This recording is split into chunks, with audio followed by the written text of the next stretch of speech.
الصدق ما میگه دروغ نمیدونیسم والله دروغ نبود میگه در اون زمان برای انا همین قدر بوده قیمت بوده از خیال میگم دروغ کلتورشه میگم دروغ نگوین که از خونه میرن آدمو باور که مجله دم دروغه تلویزیونش دم دروغه رادیوش دم دروغه اینترنتش دم دروغه با بسیاری دروغا دا سرخ نمیشن نه اما دروغا میگن سرخ نمیشن قسم به خدا برای همین میگن نباشد این صدق راستی وفا همینه برادران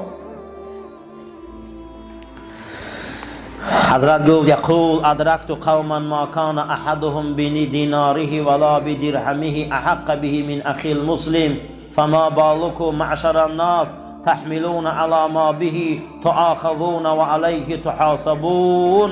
زمانی صحابه همین بود که یگان تای اونها تنگه و طلا و دینار جمع نکردن زیرا که اونها می آوردن غنیمت رنگ کوی احد طلا می آوردن اما وقتی مردنشان کفن نداشتن. سعد ابن ابی وقاص این شعر آهنین این شعر غران در جنگ قادسیه امیرالمومنین عمر ابن خطاب ایران جنرال ارمی اسلام در زمین فارس میمونند. این تغییر رسول اکرمه سعد ابن ابی وقاص 10 تن از یار بیشتی در داخل جاگه ایستادگی آخر حیات عمرش اسلام در زمین فارس میدرخشه پنجه میزنه ایمان همه ما مسلمان میشیم ما هممون اون خدمت سعد ابن ابی وقاص مسلمان شدیم. 10 تن از یار بیشتی در داخل بیستر میشینه و لحظه های آخری حیات صندوق را نشان میتین. صحابه میگه در آمدیم خیال کردیم که در 10 سالی جنرال ارمی اسلام بودن که چخل این خاندان داره و در داره میدرای میگه یک خانه داره که سر در بالاش میرسه پا در دیوالاش. میگه پیشش آمدیم گفتیم یا سعدو کیف حالوک حال چخله سعد خوبی تینجی گو از حالی من چی میپرسه صبح یا شام یک عزرائیل میبیو خانه خانه تاریک جای منه بالشت من همون کلوخای نعره میکشیدم در داخل این میدان ها دشمن میپاشید اکنون این نعره در زیر لحد میرود از همه وزبی پیشگاه خدا محکمه او قیامت های این چیاره میگه گفت و به گریه کرد همین گریه کرد و به اشاره کرد که صندوق مکاوی خیالی کردن که در صندوق جگان طلا و یگان چی بجایی دارن میگه صندوق اوی کردن که یک خیمچک غوث برآمد یک قلاچ با گفتن این چیه گو او ده احترام کنه که در روز جنگ بدر پیامبر من در دست همین داد که شمشیر نداشته محمد همین نوده را داد که تو به همین نوده جنگ میکنی ای سعد من شمشیر نبود اون روز اسب نبود نیزه نبود پیغمبر یک خرمار نودهش شکست پوست کرد و من داد من به این نوده فیلای فارس زدم غلطی این معجزه رسول اکرم بود همون نوده خیلی زدم گفت من اسب میزدم و اسب میغلطیدم به این نوده گفت به او حرمتش کنید و میگه نوده رو آوردن میگه در دیداش میمالید گریه میکرد گفت کنی آن روزه که او ابر مردا کجا شدن که ما در پره رسول اکرم رنگ قلم راست بودیم ناگهان میگه سپرش برآوردن و شمشیرش برآوردن هیچ چیز نیست دیگه تیم حمیقه چی داری در غنیمته بگو با کوه یکی کافتن میگه یک کرته یافتن کرته دراز گو کرته رم حرمت کنه پیشم بیاره کرته را آوردن میگه موچه کرده رواش مالیده گو انمی کرته خدی کفن رو میکنه گفتن آخه لباس مسلمان باید مردش 3 لباس باشه سعد یک کرته دراز خلاص تا 50 نه همین قدر گروم کنه چی باقی با این کرته روز جنگ بعد پیامبر قچاق کردگیم با این کرته روز جنگ بدر پیامبر قچاق کردم دامناش نشان داد که چند جا داغی سرخه گو در جنگ احد پیامبر دنداناش شکستن خودم قچاق کرای میدان جنگ برآوردم اینمی خونی رسول اکرم انمی کرتقد گروه میکنه روز قیامت میخزه میگه می پروردگارا من همی کرتقدم خدمت دینی تر کردگیم ما برادرو بیا زنامون خدمت خدا را کنه، بیا فرزندامون خدمت خدا را کنه. کرتای صحابه خدمت خدا را کرد. همین بود میگه حالشان. بعد میگه گریه کرد با همین میگه از دنیا گذشت. حضرت سعد بن ابی وقاص. این بود میگه حال صحابه. این بود میگه جوان مردی اونها فارس جوان یا خالد ابن ولید، اون صحابه ابرمرد. اما امروز ما با 5 تن لباسی کفن هم گورمان کنه، خیلی فایدهش چیه؟ اینا آبی زمزم هم دادری گورمان ریزن، فایدهش چیه؟ اونها ابرمردا بودن عزیزا. میگه کرتره میگیرد در دیدهاش میمالید و نعره زده گریه میکرد. ما گمان کردیم گویا صندوق طلا دارن، میبینیم همون نیزه و همون سپر و همون نوده که پیغمبر در روز جنگ بدر داده شد. روز جنگ بدر پیغمبر میگه صدا بلند میکرد کنی تقویتون نشان تهیه. همه میگن تقوی نداریم. حضرت میگه سعد خزاندن گو این تقوی من، گو بی ابی و امی انت یا سعد، و پدر و مادرم فداد بوده تقوی. مرد شیوه جوان مردا برادران همینه. صحابه مرد بود. ما کتاب داریم با نام اسد الغابه یا اسد الغابه، شیران بیشه حیات 10,000 صحابه. در روز جنگ احد وقتی لشکر اسلام شکست میخوره 70 تن شهید میشن و حمزه شهید میشن. پیامبر اگر شما احد دیدگی باشه رسول اکرم درونی انم کوه گریزانده میبرن. بعد گریزانده میبرن دندانای مبارک شهید میشن. میگه شیشتگی بدن که سعد نعره زد که خیزه ایجاتون تن چی گپای؟ همه میگه زخمی ای.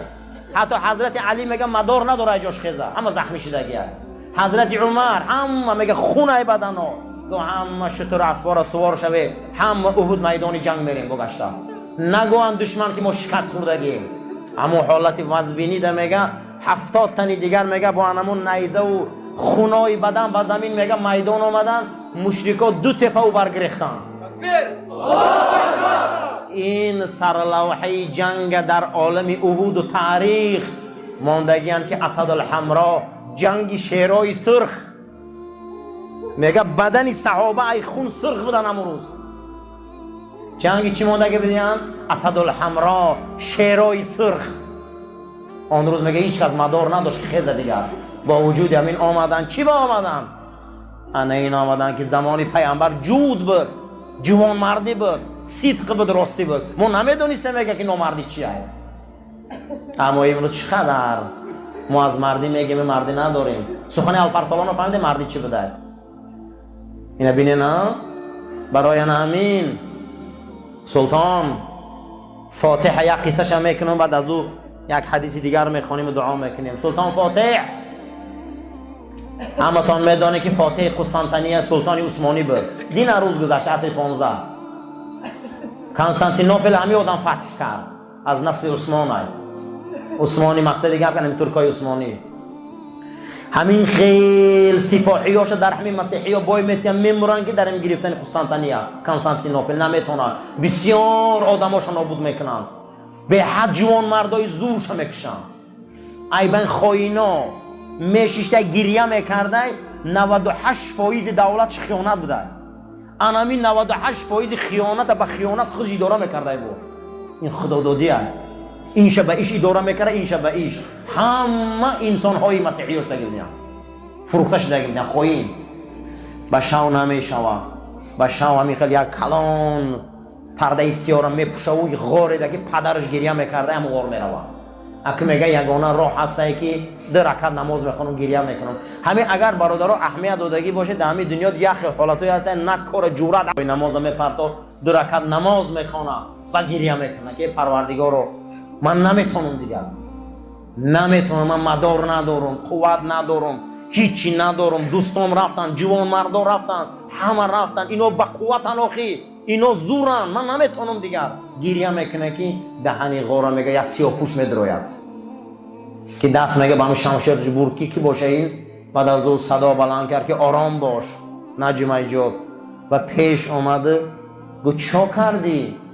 گو شب اومدم جای پدرم گریه میکردگید اومدم غار در اومدم گریه کردستم که من زورم نمیرسم نمیتونم ندارم دیگه مدار من میسپرم میگریزم بگو سلطان فاتح بگو تای من ای کجا میدونیسی ای کجا خبر داشتی اینجا اومدی کسی نمیدونه اینجا آمدنی ما را و میخنده میگم ما مردمایی هستیم که 2000 سال شد این ملت قبیله می نگاه کرده و تو در درین گاوهاره بودی مطرح ای همونجا انتخاب کردیم سلطانت کردیم ما حکومت مخفی پیرا هستیم کسی ما را نمیبینه ما امروز خبر مادر هستید که سلطان بسیار زورش آمده غمگین ای مطرح نگاه داشتیم چه خیلی همینجا آمدیم اکا آمدیم قطید گب میزنیم قطید صحبت میکنیم چی تو در امروز غمگین کرده گاو زن بچم و میگه روشم میگم پیر شد که یک نورانی میگه اشتریه گو دوستام رفت جوان مردار رفت مدار رفت همه چی رفت من دیگه نمیتونم زورم نمیرسن ندارم هیچی و میگه نگاه کرده گو باوری چی این یک کلمه گم گو باوری نداری گو باوری دارم گو تو باوری داشته باشی غلبه میکنی تو اگر گو باوری داشته باشی گو غلبه میکنی باوری نداری که تو حقی یا نه حق گو من باوری دارم حقم یک کلمه همین پیر میگه سلطان اخیر مقصد این نیست اگه من زن میگیرم و فقط مسئله رخت و خواب و شب شه نه اخی زن برای صاحبی میگیری هیچ گم نداره فهم و باید دانه که من شو دارم شو داشتن قسم بخدا فتنه رای سری زن دور میکنه ای وابسته ده این نیست و زن برای این نیست من شوهر کنم و عشق ورزی کنم یا معیشت کنم این نیست اول صاحب بدن زنای مسلمان باید به صاحب نباشن اخی اینا جود میگفتن اینا جوان مردی میگفتن در عهد رسول اکرم همون روزی که جعفر میمره حضرت جعفر را گور میکنن انا این نعمت بین این بزرگی را بین که فرزندکاش میگه بیرون میبرو همون صحابه های گرفته هستن که خوشون همون نانی خوردن ندارن با همون میگه صحیبی کردستیان باید ما جوان مرد باشیم مردک باشیم جوان مرد باشیم قسم به خدا دمو کویسانای ما من موی سفیدای را میدانم که به یک گاو یک ریان شیر میدادم 10 بچه را زن دادم 5-6 دختر شو دادن ای همه کپرکای محله پایان نرفتم مردک بودن حلال میخوردن هر بگه قسم به خدا از خاندانه و دسترخوان ما هوی بود هیچی هم نداشتن دسترخوانشون ده لیکن مرد بودن مرد باشه مردی چیه؟ من دیروز گفتم که سلطان الپرسلان هم میپرسن در زمان سلطانیش مردی چیه؟ تا مردی صدق راستی تا دویم تا وفا سیوم تا مهربانی چهارم وعده که دادی اگر سنگ باره ای اسمان تا وعده ده بیست اما سنگ بالا ده میباره وعده ده میست یکر بین که حضرت شکل وصف کرده تا پنجم تا آن آرمانی که در دل داری مثل ایمان و مثل ملت و سرزمین او را اولین درجه میدانی و دوست میداری ششم گفته چیه؟ تا برای ایدئال و برای برنامه برای مقصدت اگر دنیا خزن نمیگردی دمی رحم میمری نمی مردی این مردی خیال کردی که از زنه که میگیری حامله دار میکنی این نمی خمیدونه مردکای ما قسم بخدا خیال میکنه که میگیری حامله دار میکنی 6 پونک داشت نه وقتی که الپرسلان گپ میزنه که انا همین ای میگه نشانه ای مردی کسی انا همین نشانه را داشته باشه او مرده صحابه ای مقصد جگو مرگش داره اونجا همون تا مرد برا همینه برادرها وقتی که در مقصد نداشته باشه برنامه نداشته باشه هیچ مالی جدا نمیرسی آدم برای برنامهش حق باشه در حق باشه نمیگرده و نابود میشه و میره وقتی برنامهش انا همین اسلام این خیلی گمان نکنه که این نفس برآمده این نفس می بیاد دیگه نه هر نفس در نزد خدا نام ریخته داشته هر نفس میدرا هر نفس میبرا میدرآمدگیش نام ریخته داشتن میبرآمدگیش نام ریخته داشته اینا شأن میگفتیم در دنیا اگر 7 میلیارد اهالی باشه یگان تعیین نر انگشتش و یکدیگرش موافقت نمیکردن 9 انگشت موافقت میکردن نر انگشت چپ موافقت نمیکردن همین قدر از روی اتپچک آدم ها رو میقپن اگر دنیا 7 میلیارد اهالی باشه 7 میلیارد چیپ بوده در دستو. یک نام خدا بدیع، یک نام خدا چی های؟ بدیع، بدیع السماوات والارض. هم خیلی نام داره خدا. نام خدا چی بوده؟ بدیع، بدیع السماوات والارض. بدیع به معنای چی بوده؟ ایجاد کن. بدیع چی بوده است؟ به معنای ایجاد کن. ایجادیات پروردگار نو پیدا شده است. ایجادیات پروردگار نو پیدا شده است که امروز دیگر اکنون از ایزای انگشت هم نمیبینن در تمام دنیا. امروز میگن گوهره که چشمت خیلی دوربین نگاه کن. علم نو پیش رفته است. اگه ایجادیات خدا را معلوم کرده است که در پشت گوهره که چشم هر یک آدم با چیپای الهیده بوده. اینه میگه نامی او بدیعه، ولی با 1000 سال بعد با یک نود اختراعات های عیبدن ما میبراین که با او ما رو میشناسن. باز هیچ نمیگن، میگن دوربین یا نگاه کن خلاص. همین چشم تا نگاه میکنن کجا در تو چیکار کردگی همش پیدا میشود. میگم من بدیعم. امروز یک دندان منقرض دینازور میوان همو را کافتا کافتا میروان یک دندانش رسم میشه میکشن چه خیلی بوده. یک دندانش یک موی سر اثبات میکنن که اولاد خونی کدام ملتی. اینم یک دانه موی سر هم. نامی من بدیعه میگه، ولی شما نمیدونه که شما یک کارخانه یا آدم میگه. موی سر آدم میگیرن انالیز میکنن کدام خونه معلومش میکنن. امروز از پشت گوهره که مردمه که چشم ما انا اکنون آدم دیگه تمام مقاوه ایزی دست ای بین رفته که دیگه از ای چی ای چشم ببینن. یک بار چشم تا میگیرن در پشت مردمه که چشم هر یک تیمان نام ریخمون داریم. قرآن میگه کل یوم هو فی شأن. هر یک زمان و مکانی که شما زندگی میکنه عمل شما میگه شأن خوش داره. ای مردمی قدر شأن خوش داره. اگه پنجشنبه ای هفته دیگه پنجشنبه شای پنجشنبه قسم وقتا فرق داره. آدم ای آدم فرق داره. شأن هر چیز فهمیم ما. نفس میبرم میداره شأن خوش داره. هر ایمیجه فرق داره.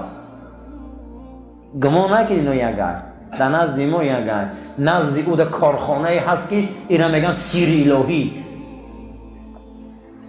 یسألوه من فی السماوات والارض کل یوم هو فی شأن فبأی آلاء ربکما تکذبان.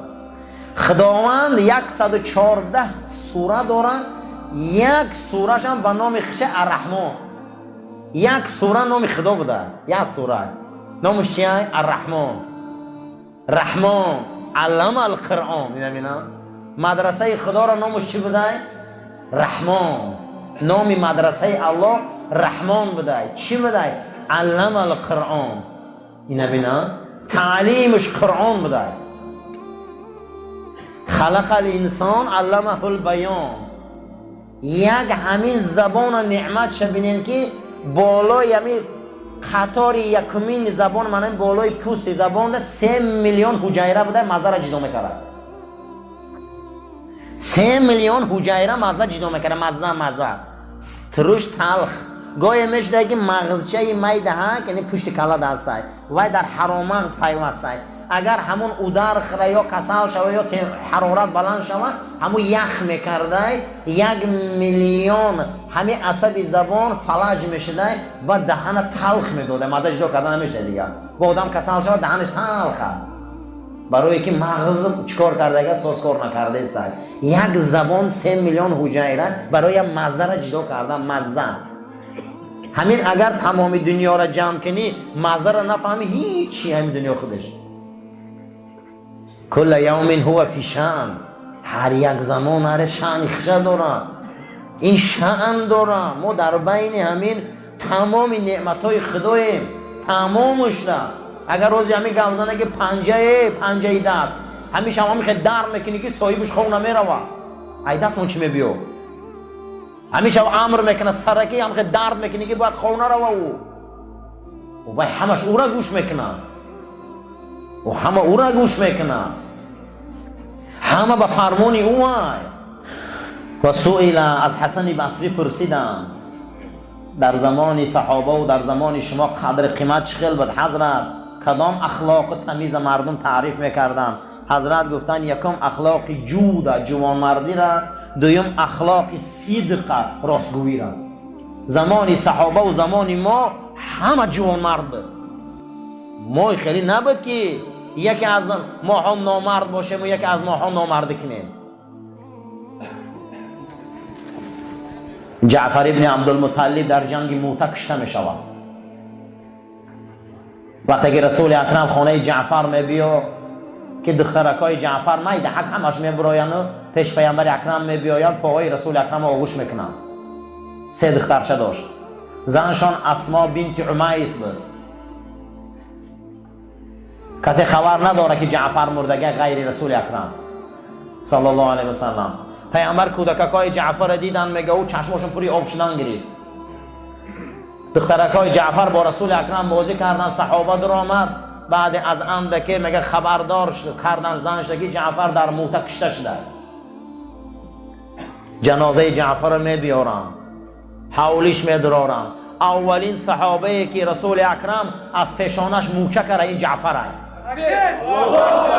فکر کنه اینکه جعفر رسول اکرم از پیشانش موچه کرده گید. وقتی که از سفر میبیا پیغمبر جعفر بسیار نغز میدید.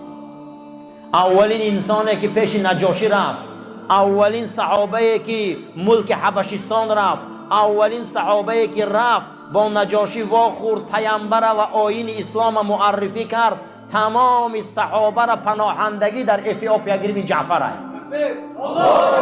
انقل معرفی کرد که حیران شدن و این جعفر بود. سوره آل عمران و مریم همو خونده گردن اونجا که اونا مسیحی بودن. در جنگ رومی ها این صحابه از دنیا میگذرد.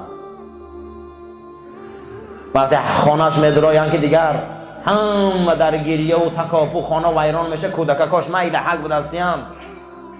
رسول اکرم سر میبردارن، میگه خاندان جعفر فرزنداش یاش های. هر صحابه که میمرد فرزنداش اگر یاش میشدن حضرت میگفتن فرزنداش یاش های. چیکار کنیم؟ میگه در بالای فرزندای او را گرفتن صحابه ها جنگ میکردن که این دخترش من کلان میکنم، این بچهش من کلان میکنم. رسول اکرم میگه این صحنه را وقتی که گفتن که جعفر دختراش یاشای بیرون برآمد که دید یک صحنه دیگر با رسول اکرم گریه کردن. چه صحنه بود؟ فقیرترین صحابه ها برای کودکای جعفر جنگ دارن. برای همین برادر اسلام دین جوانمردیه، باید ما جوانمرد باشیم.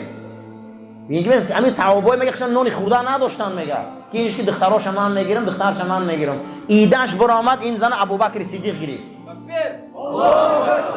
چه ابوبکر ای زن کمی نداشت، چه گرفت؟ برای او گرفت که این زنا در کوچه نمونن، این زنا به شوهر نمونن. از این محمد ابن ابوبکر به دنیا آمد، از اسما بنت عمیس.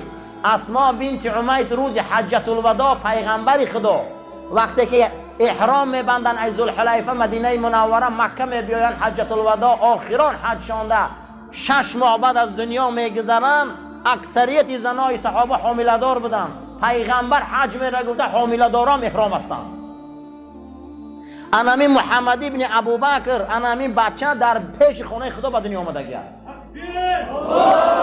برای انامی اینا که محبت داشتن. محمد ابن ابوبکر از این زن کی میشوه؟ زن جعفر کی میگیره؟ ابوبکر صدیق. بعد ابوبکر حضرت علی میگیره. زنا را نمیماندن که او بشو گردن. از اگر یه زن برهگی کنه 1000 مرد زبان شه و اینش برهه شد بچه میکنه گیری امورا. غیرت نمونده دیگر، غیرت مردی نمونده دیگر. میلرزن مردو، هیچگر نداره بچه میکنه. چو شیر مردو گرفتن. پیغمبر خدا برای چی دختر ابو سفیان هم میگیره؟ ابو سفیان دشمن اشدیش هم وقت. برای چی میگیره؟ برای که شوی دختر ابو سفیان مرد و صحابه پیغمبر بود. این ابو سفیان دشمنش بود. رسول الله گفت اگر این مرده باشه این زنی صحابه بود، این در ره نمونه. گفته ایدهش برآمد رسول الله خودش گرفت شد. خودش که گرفت همه حیران شد که دختر دشمنش گرفته. گفت نه زنی امتی من باید در کوچه نمونه. زن به مرد نمیشوه. قسم به خدا زن اگر افلاطون باشه به مرد نمیتونه زینه کردن. حضرت رومی بحث دارن درباره توحید ربوبیت بحث میکنم. توحید چی؟ ربوبیت. الحمدلله رب العالمین. رب العالمین، تربیتگری عالمیان. چی خیلی میگه او تربیتگرای؟ توحید تربیتگری او چیه؟ حضرت رومی یا بحث میبیاره مرده و مردشو. مرده و مردشو. میگم این مرده قدی گاو زده حوزی میمره دیگه ایدست هیچ نمیبیو. بالا یا تخته ده میمونش مردشو چی خیلی بخواد تاوش میتیه. پاشه خیل میکنه، دست خیل میکنه، تاوی چی کار ایدست این مرده دیگه نمیبیو. میگه انمو خدا مردشوه. میگه شما مرده. آقی شما رو او تاو میتیه. میگه شما داناگی نکنه که من پول دارم و شما داناگی نکنه من دنیا دارم چوه کاری من نمیشه. آخی او چرخ میتیه تره، او چرخ تیه کاری تو میشه و او چرخ نتیه ایدست هیچی نمیبیو. توحید ربوبیت شنمینه. آخی ما هر چیزی که میتیمون در دستمون داریم، ایزن و فرزند و خانه و در چیزی که داریم، این والله همش ای جانب خدا های. اگر این ای جانب الله نباشه ای دست ما هیچی نمیبیاد. صدها آدم ما میدانیم شوخا بودن سرخیزن فلجن. کنی دستشون نقص کنن؟ کنی زبانشون نقص کنن؟ خصوصا من خودم یک سرخیزم دستم کار نمیکنم. خونه اومده بوده دستی خیمه برداشتن نمیتونم دیگر. آدم میشم خیلی. من خودم دستی خیمه برداشتن نمیتونم. من همی دستی خیمه راست کردن نمیتونم. دست شلای تا 5 دقیقه ایستادم لرزیدم که چرا دستی من این خیلی شده. بخدم گفتم که دستی خیلی داره کردن نمیتونی. این فرمانی او قضیه دست. این چشم فرمانی او قضیه. کل یوم هو فی شأن. آخه میگه این همه شأن خود چه داره؟ رای خود چه داره؟ فبأی آلاء ربکما تکذبان. همین هم دروغ میگه شما. همین هم دروغه. من یک سحر میخوزی که چشم نمیبینم. یک شب یک سحر میخوزی پاد در نه نمیگرده. هیچ کاره دست نمیبینه. شانه این نفس میبرو یک تا دو تا میبرومدگیش ای میبرومدگیش فرق داره. برای نامین فبأی آلاء ربکما تکذبان. این نبی نعمت را. همین سوره الرحمن، این سوره رحمان، این سوره خدا خود شد برای ما نعمتاش دلیل میبیاره که همین هم دروغه. همین هم دروغه. همین هم دروغه میگه شما را. همه مونده همین هم میگه دروغه. برای همین عزیزا این شب دیگه تکرار نمیشه و قسم به خدا. قسم به خدا این شبا تکرار نمیشه و دیگه. اگه پنجشنبه میدره هفته دیگه چهارشنبه است. هفته دیگه چهارشنبه است. سال دیگه چهارشنبه دیگه چهارشنبه است. هر نفس هر میجا فرق میکنم. این شأن شناسیم. شأن باید دانیم.